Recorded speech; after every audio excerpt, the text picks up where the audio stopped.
Isang mapagpalang umaga po sa atin lahat, mga kapatid. Ito na naman. Hindi pinagsasawa ang ginataang tilapia. Salamat sa nag-sponsor uli. Yung regular na sponsor natin, si Ma'am Amor Sedeno. Maraming salamat po. Yan yung unang gata. Pangalawang piga pala. Ayan. Lagay natin yung luya tsaka sibuyas. Ayan muna natin sa mga kuluan. Sabay ko na itong kakanggata para maluto siya bago ilagay ang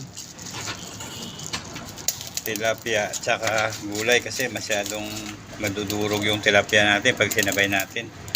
Medyo lutuin muna natin ng konti yung gata.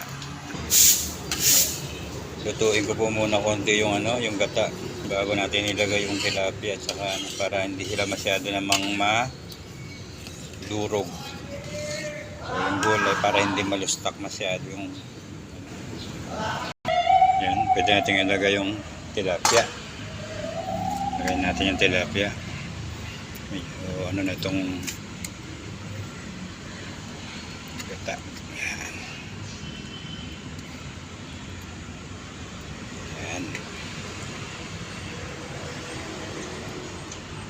Sabay na natin yung talong.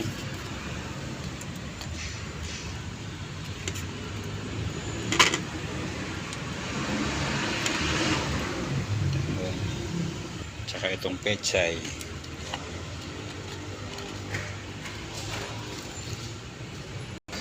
Lagay na pa natin itong siling haba.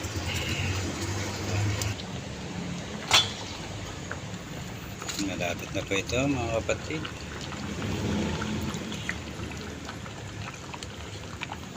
Ito pong gatang tilapia na to hindi pinagsasawaan ng aking isang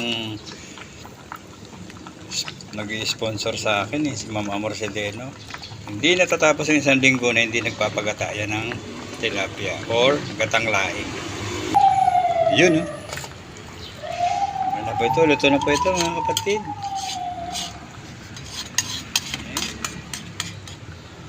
Salamat po sa panonood. Salamat po sa Diyos.